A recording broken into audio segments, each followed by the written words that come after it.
Hi friends, welcome back to my channel. நான் உங்கள் நலன். இன்னைக்கு எந்த படத்தோட ரிவ்யூ பார்க்க போறோம்னா டிடி நெக்ஸ்ட் லெவல். படத்தோட ரிவ்யூ போறதுக்கு முன்னாடி நம்ம சேனலை சப்ஸ்கிரைப் பண்ண பண்ணீங்கன்னா பண்ணிருங்க. இப்போதான் நான் போடுற கண்டென்ட் உங்களை வந்து சேரும். வாங்க படத்தோட ரிவ்யூ போலாம்.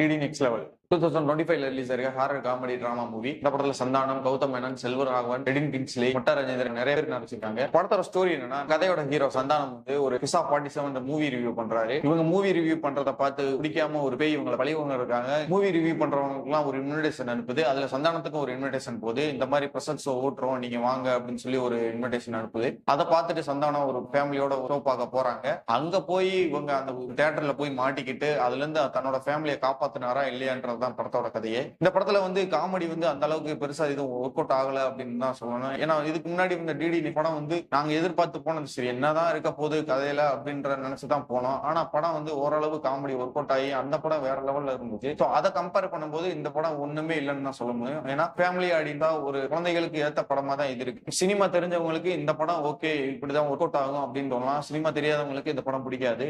மொட்டை ராஜேந்திரன், நிலவில் ரவிலே அவங்களோட போர்ஷன்லாம் வரும்போது காமெடி ஓரளவு அங்கங்க கொஞ்சம் ஒர்க் அவுட் ஆச்சு. இதுலயும் மலையாள படம் ஒரு படத்தை வந்து ரொம்ப ரோஸ் பண்ணி வச்சிருக்காங்க. சோ அந்த இடத்துல வந்து காமெடி அவ்வளவா எடுபடலன்னு தான் சொல்லணும். ஏன்னா அது ஆர்டிபிஷியலா இருந்தத மாதிரி எனக்கு பர்சனலா தோணுச்சு. ஒரு பெரிய படத்தோட கிளாஸ் விட்டு இருந்தாங்கன்னா இந்த படம் இன்னைக்கு வந்த இடமே தெரியாம இருந்திருக்கும். இந்த இடத்துல இந்த சீன் சரியில்லை, இந்த இடத்துல இந்த டயலாக் சரியில்லை, இந்த இடத்துல இந்த காமெடி சரியில்லைன்றது ஒரு சில இடத்துல தான் ஒர்க் அவுட் ஆகும். மற்ற காமெடி வந்து இது நல்லா இருக்கா இல்லையான்றத ஒரு சில இடத்துல நம்ம ஜட்ஜ் பண்ண முடியல. ஏன்னா அது வந்து ஒரு சில பேருக்கு நல்லா இருக்கலாம், நல்லா இல்லாம கூட போகலாம். அந்த மாதிரி தான் இந்த இடத்துல காமெடி இது எல்லாருக்குமே நல்லா இருக்குன்னு சொல்லி சொல்ல முடியாது. மற்றபடி நீங்க போய் படம் பார்த்து தெரிஞ்சுக்கங்க. படத்தோட கான்செப்ட் பாத்தீங்கன்னா ரொம்பவே டிஃப்ரெண்டா இருந்துச்சு. இந்த கான்செப்ட் வந்து அதுல ஒரு காமெடி இது அப்படி இப்படின்னு சொல்லி படத்தை ஓரளவு ஏதோ மேட்ச் பண்ணி கொண்டு போயிருக்காங்க. இந்த படத்தோட கான்செப்டை வச்சு இன்னும் கொஞ்சம் இறங்கி வேலை பார்த்திருந்தா படம் இன்னும் நல்லா வந்திருக்கும். வித்தியாசமான கான்செப்ட். எனக்கு பிடிக்காத ஒரு சில போர்ஷன் உங்களுக்கு பிடிச்சிருக்கும். ஷார்ட்டா நான் சொல்லிடுறேன், படம் வந்து பிலோ ஆவரேஜ் தான். மக்கள் எல்லாரும் போய் தியேட்டர்ல போய் படம் பாருங்க. இந்த படத்துக்கு என்னோட ரேட்டிங் வந்து 3 out of 5.